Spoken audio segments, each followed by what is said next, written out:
Live from New Delhi, you're watching DD India Live, India's voice to the world. I'm Preeti Kaur. Coming up in the next 30 minutes, drone attack kills 3 U.S. troops in Jordan, leaving dozens injured. U.S. President Joe Biden vows to respond to the attack.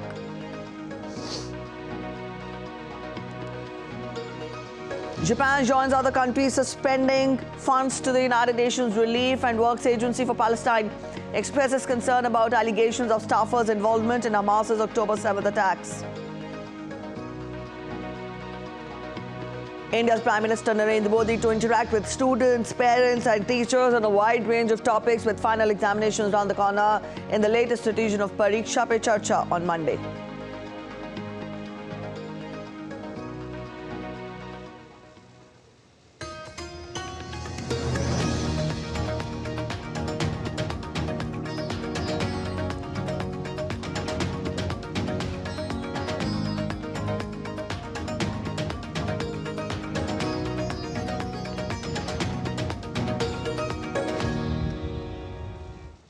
Three U.S. service members were killed and dozens were wounded during an unmanned aerial drone attack on the U.S. forces stationed in northeastern Jordan near the Syrian border. U.S. President Joe Biden has blamed Iran-backed groups for the attack. U.S. officials also said that at least 34 personnel were being evaluated for possible traumatic brain injury.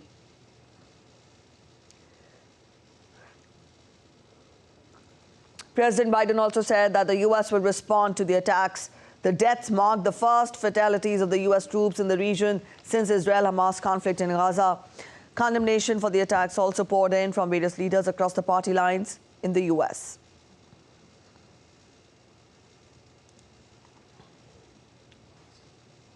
Japan has said that it has decided to suspend additional funding to the United Nations Agency for Palestinians in Gaza on Sunday, amidst investigations into allegations of staff involved in the October 7th attack on Israel.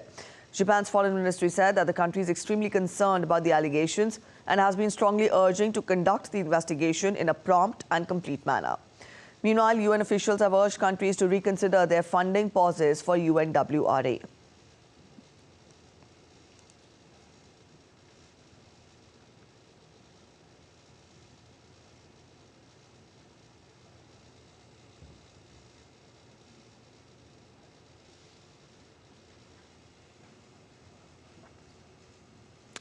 The United Nations is grappling with the fallout of 12 aid workers employed by United Nations Relief and Works Agency being accused of involvement in the October 7th attacks in Israel.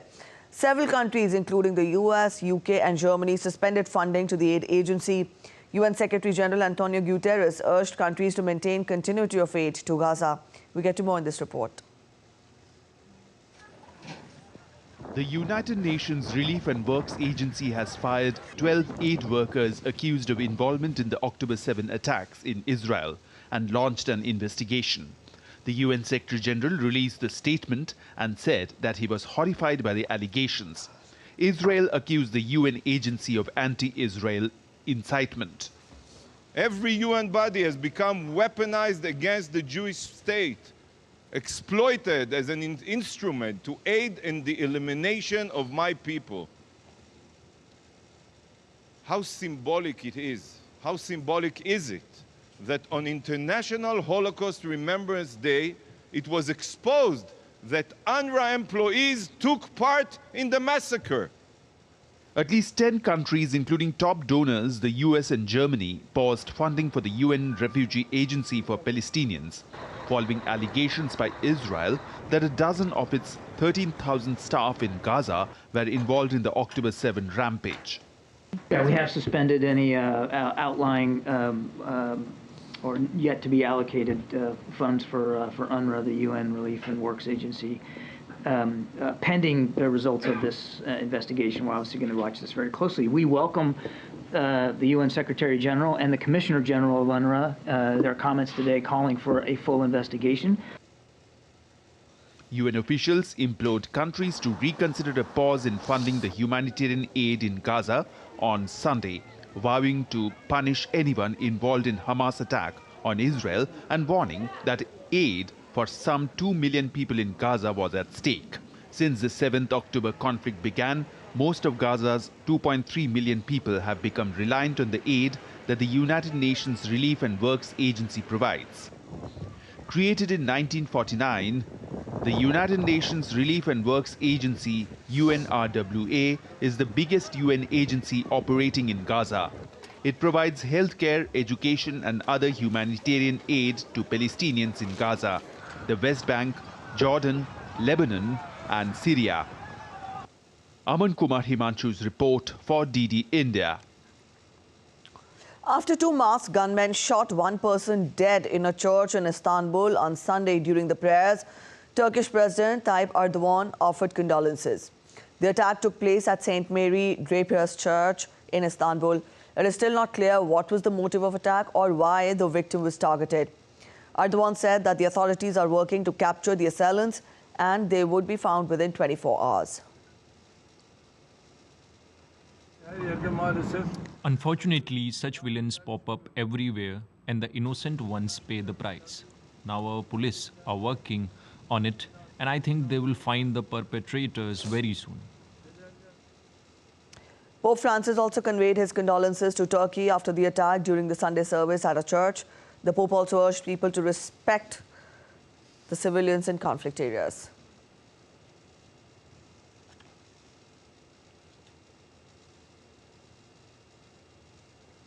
My closeness to the community of St. Mary Drapers Church in Istanbul that suffered an armed attack during Mass that caused one death and several wounded.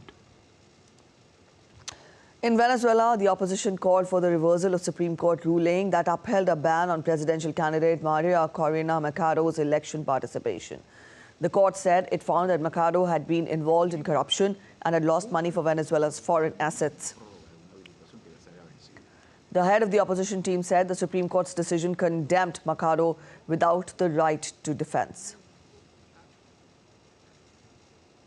We demand that the counterpart comply with the deal in its entirety, not in pieces. This deal is integrally designed to have a free electoral process and the absolute cessation of all these repressive escalation against social activists, politicians, campaign teams, parties and candidate Maria Corina Machado. We also demand that yesterday's decision be revised for violating the procedure. North Macedonia's parliament elected Talat Zaferi to head a caretaker government on Sunday. Now, this is the first time that an ethnic Albanian has held such a high position. He will lead the country until general elections, which will take place in early May. Zaferi got 65 votes in the 120-seat parliament. Albanians make up to about 29.5% of the population of North Macedonia. The current government's main task is to secure fair and free elections.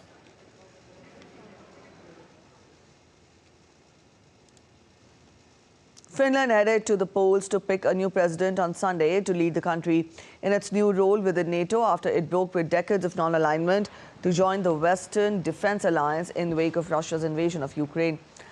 A second-round runoff between two top contenders, Alexander Stubb and Pekka Haavisto, will be held on February 11th if no candidate obtains more than 50% of the votes in Sunday's election. Both are promising a tough stance towards Russia to lead on the foreign and security policy in close cooperation with the government representing the country at NATO meetings, while also acting as a commander-in-chief of the Finnish Defence Forces.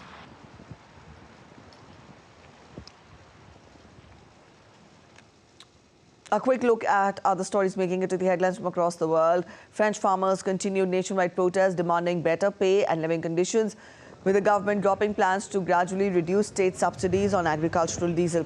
The protests have led to roadblocks on motorways and damage to property, including local government offices. The French government has stepped up security measures as farmers prepare to converge in Paris.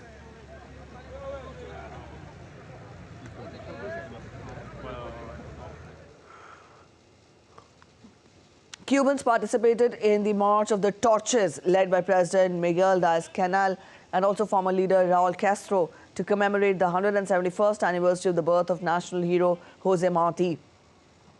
The march began at the University of Havana, where thousands rallied to raise the flame of freedom, shouting revolutionary slogans.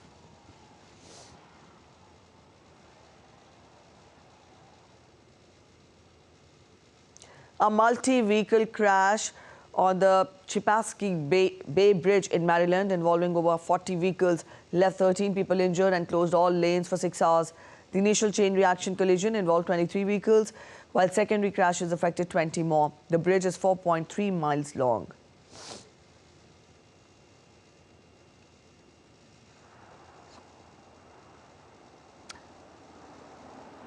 Tyler Blocker and Austin Pickett won the parallel free ride Engadin Snow 2024 title, defeating veteran Patrick Ambuel and Luca Schneider in the main final.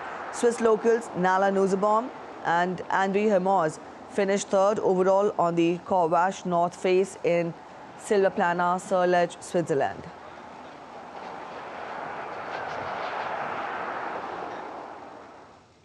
Australia's Rhiannon Eflan and Romania's Constantin Popovici won the final event of the 2023 Red Bull Cliff Diving World Series in Auckland, clinching the overall titles. Eflan won her 35th career win and 7th overall crown, while Popovici won his first overall title. Other countries included Xanthia Panisi, Jessica McCullough, Carlos Gimeno and Aiden Heslop.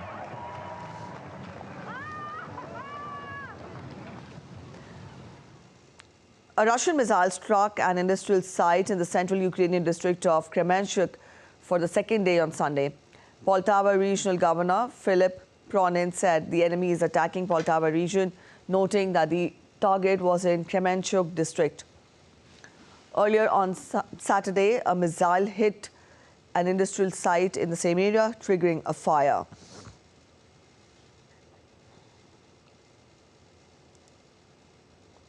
Meanwhile, Ukrainian President Volodymyr Zelensky declared his income across 2 years on Sunday as part of the drive to boost government transparency and root out endemic corruption.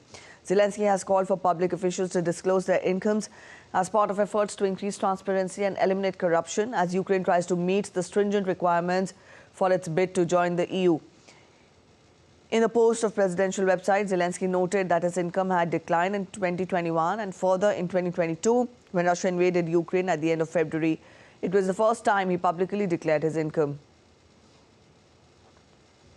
In 2021, the year before the invasion, Zelensky and his family reported an income of $285,000.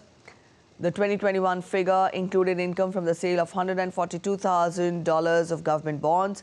In 2022, the Zelensky family's income fell further to $97,800 as he earned less rental income from real estate he owned because of the outbreak of the war. We're heading for a short break, but still to come on this edition of DD India Live. North Korea leader Kim oversees test firing of submarine-launched cruise missiles.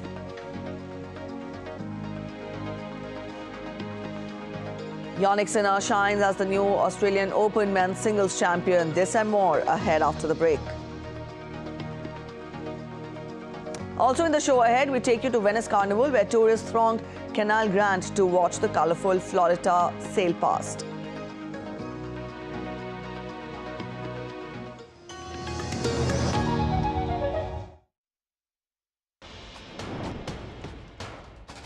Wherever news breaks, whatever it takes. Connecting corners, cutting across continents. Stories that matter from across the globe. Accurate, authentic journalism that serves you right. From politics to glamour, from sports to world affairs, with a fusion of aesthetics and substance. Introducing news in a new avatar. Experience the world through a new lens. Stay tuned to DD India for an exciting journey beyond borders.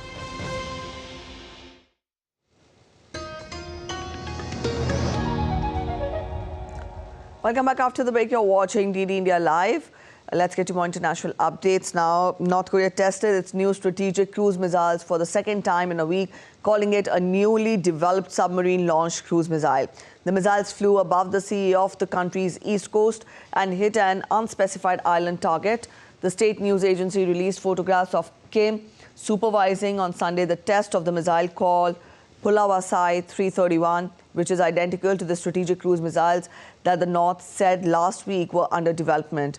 North Korean leader Kim Jong-un said that the missile will add a strategic significance in carrying out the plan for modernizing the army, which aims at building a powerful naval force.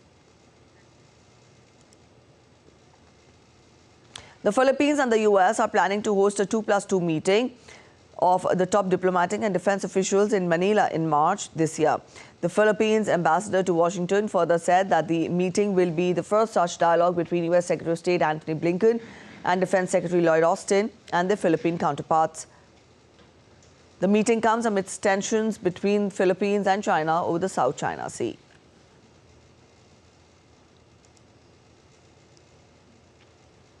Southeast Asian country Malaysia is all set to coronate the nation's new king on Wednesday. Sultan Ibrahim Sultan Iskandar will be the new king of the country following the successful election from the southern state of Johor to the monarchy in October last year. The king plays largely a ceremonial role in Malaysia, including acting as a custodian of Islam in the Muslim-majority country. But the monarchy has become more influential in recent years due to prolonged political instability in the country. Iranian Foreign Minister Hossein Amir Abdullahian arrived in Islamabad on the invitation of his Pakistani counterpart Jalil Abbas Jilani amid recent tensions between the two countries. As per Pakistan Foreign Ministry, Iranian Foreign Minister will hold in-depth talks with his Pakistani counterpart and will call on Pakistan's Prime Minister. The ministry further said that recently both the countries have agreed to de-escalation of the situation.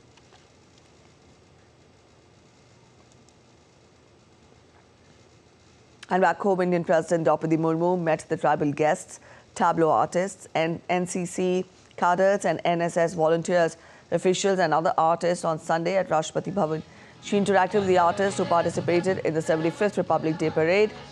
The meeting showcased India's rich cultural heritage and commitment to national service, reflecting India's unity and inclusivity. The leader also emphasized on appreciation of diverse distribution to the nation.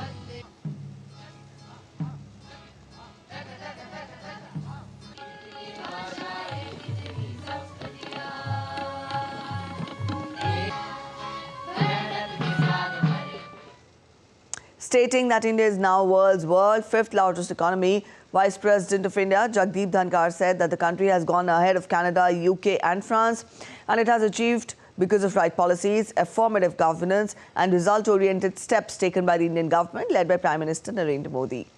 He also said that it's a matter of time that in 2 to 3 years we would be world's third largest global economy, marching ahead of Japan and Germany, the Vice President added. We now are world's fifth largest economy. That's not a small achievement. We have gone ahead of Canada, UK and France. And that we have done because of right policies, affirmative governance and result-oriented situation. The 7th edition of Indian Prime Minister Narendra Modi's interactive program with school students, teachers and parents, Pariksha Pe Charcha 2024, will be held in Delhi on Monday. The event will be held from 11 a.m. local time at Bharat Mandapam in Pragati Maidan, in which nearly 3,000 participants are expected to interact with Prime Minister in the program. With the final examinations for various primary and higher school standards due in the coming months, participants will be discussing issues and concerns related to the matter with Prime Minister. Around 22.6 million registrations have been made on the MyGov portal for this program.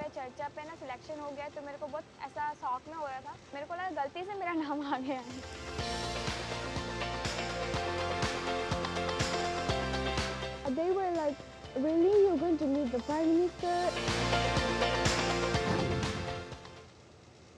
Up next, we take a look at other stories making it to the headlines from across India today. India's Ministry of Education on Sunday clarified that no reserved posts can be de-reserved after draft guidelines by the UGC. In fact, it was proposed that any vacancy reserved for a specific category or community of candidates can be declared unreserved if enough candidates from these categories are not available. In a significant initiative, the Empowering Girls NGO has joined hands with the Indian Army to empower young women in North India's Srinagar through skill development. The collaborative effort involves providing comprehensive tailoring skills, training along with the provision of sewing machines.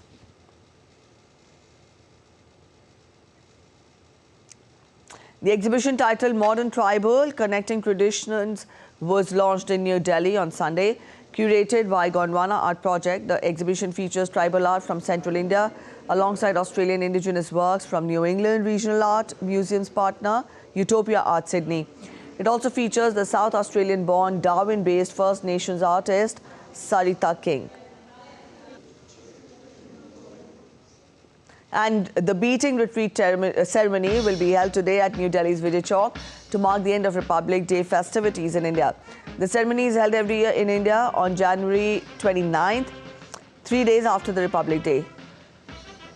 The ceremony will feature musical performances by the bands of Indian military marching on Shanknaad, the martial tune, motivating all to contribute towards nation building.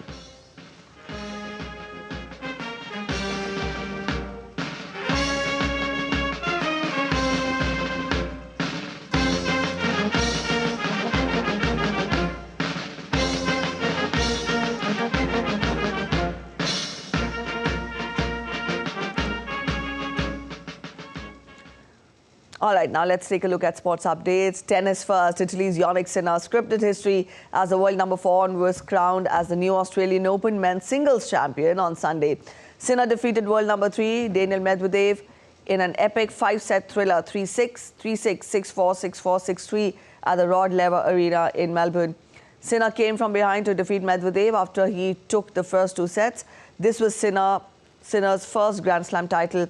A first-time champion in Melbourne was guaranteed after Sinner moved into his first major final by knocking out 10-time champion Novak Djokovic in the semi-finals. However, third seed Medvedev has lost 5 of his 6 major finals now, including back-to-back finals to Djokovic in 2021 and Nadal in 2022 at Melbourne Park.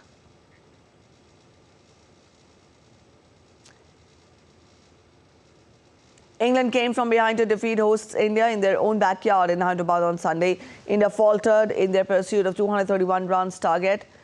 They in fact started off well but suddenly lost many wickets. Ravichandran Ashwin and KS Bharat tried to anchor the innings but could not hold the fort. For England, Tom Hartley scalped at 7 while Joe Root and Jack Leach took 1 wicket each. Earlier in the day, Ollie Pope did the rescue work, helping England take a 230-run lead. He smashed 196 off 278 balls. With this win, England have taken a 1-0 lead over India in the 5-match series. Rajasthan swimmer Yug Chelani bagged gold medal, which is his 5th gold medal so far at the national event. Yug shares his journey and experiences at the national event. Let's listen in.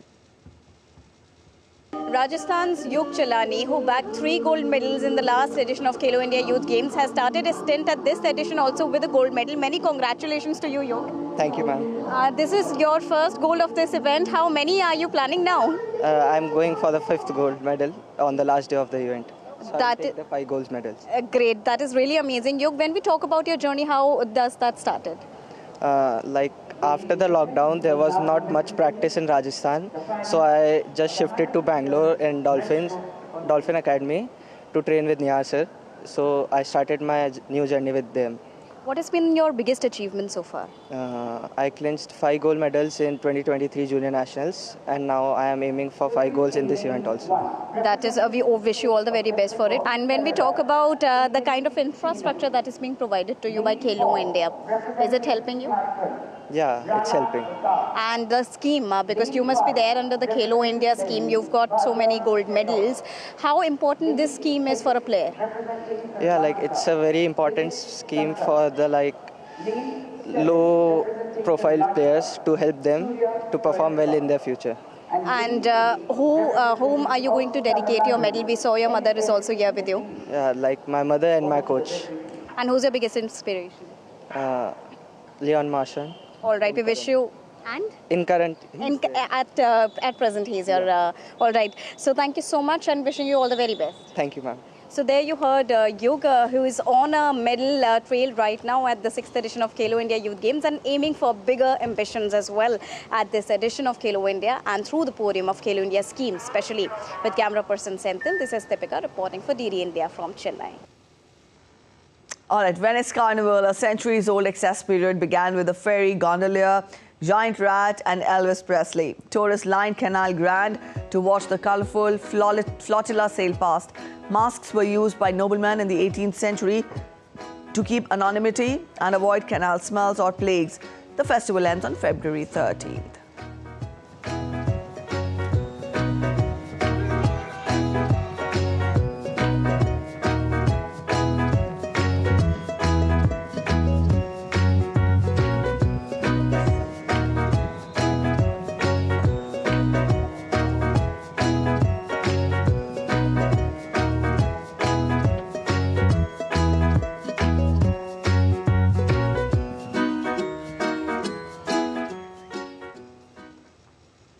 All right, that's it in this edition of DD India Live. But let us know your thoughts on the news of the day.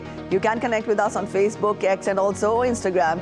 We'll be back with more news as it breaks here on DD India. I'm Preeti Kaur signing off, and from all of us here in Delhi, thanks for watching DD India Live.